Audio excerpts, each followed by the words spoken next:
Hey guys, this is David Wunderlich, and today I'm going to do a little bit about the defense. For the first time this year, Todd Grantham actually pulled out some blitzes and did some interesting things with his defensive fronts. So let's take a look and see what some of the things he did were. On this first play, a big change should stand out to you, and that is this right here. This is Ja'Kai Polite. He plays the buck position, which is typically an edge rushing position, but he is standing up in the middle of the line. He is not on the edge. Florida is showing a 5-man front. 1, 2, 3 down linemen, and 1, 2 linebackers standing up. I'm going to inch the play forward a little bit, and you'll see that as we get close to the snap, Polite is actually going to start moving to his right, the offense's left.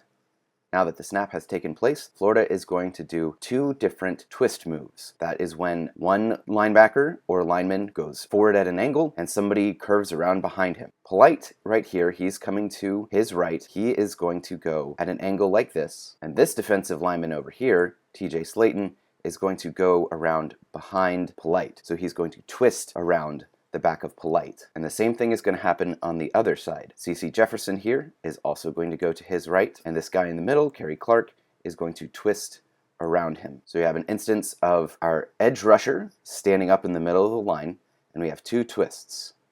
So there goes Jefferson, here comes Polite. Slayton has come forward, he's going to go around. Clark has come forward, he is also going to go around. And as you can see, Polite gets through because the offensive line is a bit confused about how to do this. However, just before the quarterback gets hit, he gets a throw off, and Preston Williams makes the catch for the first down. He is Colorado State's best receiver, and he was lined up on a linebacker, Vashon Joseph, and it's no surprise that the best receiver beats a linebacker. Here's what it looks like in real time. This is their performance versus Kentucky. Underneath. So that's the first kind of interesting thing that Todd Grantham did with his defensive front. Here we are a little bit later on. It is currently 3rd and 3. On the previous play, it was a 3rd and 7, so Todd Grantham, not surprisingly, pulls out some of the more interesting things on 3rd downs. On this play, he's going to end up overloading the offense's right side. The way he does that is by having the linebacker here, Vashon Joseph. He's going to blitz off this edge, and these 2 guys over here, you have the linebacker, Rashad Jackson, number 44, he's going to drop back. Defensive end, Jabari Zuniga, number 92, he is also going to drop back. You're going to get pressure from these 4 guys coming from the right side of the offense's alignment. So we take a look at what that looks like.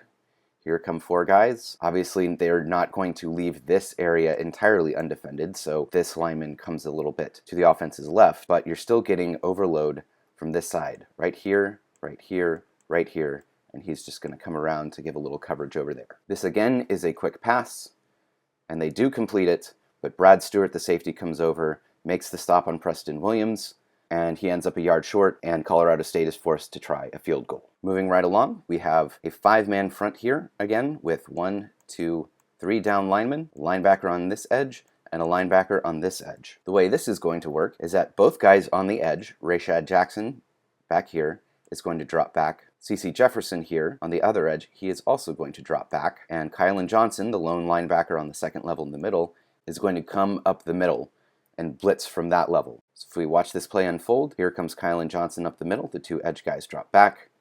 The quarterback has to get rid of it.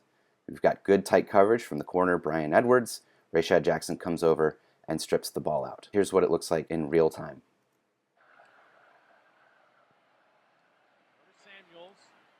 The quarterback was nervous about the guy coming up the middle, and he felt like he had to get rid of it, and so he had to give it off to somebody who was not entirely open, and Florida strips the ball out. Finally, I have one more of these plays to show you where a linebacker blitzes from the second level. I'm just going to tell you right now on the telecast, somebody is going to circle Chauncey Gardner-Johnson up here. That's not me, that's just somebody from the original telecast. So what's going to happen on this one is Ja'Kai Polite is going to drop back into coverage. Rashad Jackson is going to come in from the second level over here, and to replace this void, Vashon Joseph is going to rotate over. So you have Polite taking this area here, and Joseph taking this area here. That is what the guys up front are doing, but on this one, they're going to get some help here from CJ Henderson. He is going to blitz off the edge, doing a very good corner blitz. The right tackle is going to initially be worried about Ja'Kai Polite because he is a very good edge rusher, but it takes him a while to figure out that Polite is backing up, and he ends up being too late to get over to cover CJ Henderson. So if we look at this going forward a little bit, here we have Polite dropping back, Joseph rotating over, and Jackson coming in We also have CJ Henderson coming in. He beats the right tackle. The running back is in bad position, and he comes in and gets a strip sack. Colorado State jumps on it to keep possession, but it's a huge loss on 2nd and 7, setting up 3rd and very long. So these are examples of Todd Grantham using the blitz. Now I've got 2 more plays to show you, and these are actually the opposite of blitzes. Florida is only going to rush 3 on each of these plays, even though they're showing the potential for 4 on the first one. So here on this one, CC Jefferson is playing the stand-up edge rusher buck position. He is going to drop back into coverage like we've seen from Ja'Kai Polite on some of these other plays. Florida is going to get good pressure on the quarterback because Adam Schuler right here, this defensive lineman, he is going to attack the gap between the center and the right guard. And because of that, the center is going to stay over here occupied, helping out the right guard with Schuler. With the way the front is designed, Kyrie Campbell here is going to attack the gap between the center and the left guard. And because the center is helping over here with Schuler, Campbell is getting a one-on-one, and he's going to end up beating the left guard and getting after the quarterback. Now, you can see the feet up here of the outside-most receiver. He's going to end up going out, and he's going to find kind of a hole in the defense over here. And he is going to be the target that the quarterback throws at. So let's run this forward a little bit. You've got CC Jefferson at the top. He sees the running back coming out of the backfield, so he's going to stay with him. You've got Schuler here. He's going to come this way, and Campbell is one-on-one with the left guard. Forward a little bit further, you can see Campbell gets through, flushes the quarterback out of the pocket. He actually does something that's very ill-advised. He throws across his body into the middle of the field. Typically that leads to disaster, but this receiver found a nice little hole in the coverage, and he makes the catch. Here's the last play I want to show you. This is a 3rd and 17, so all Florida cares about is not giving up 17 yards, and so they're only going to rush 1, 2, 3 defensive linemen, and everybody else is dropping back. And in this particular zone coverage, the hybrid outside linebacker defensive end is Ja'Kai Polite. He is way down here on the numbers. He plays the position where typically he's going to be rushing after the quarterback, but instead he's way out here, and he has one of the first level areas in this zone coverage. He is taking care of this kind of area over here. And so if we just watch him as this play begins, he drops back and he's covering the outside receiver. That's somebody who was playing defensive end last year, taking care of an outside receiver at the first. But if we go back, Florida is going to do something very simple.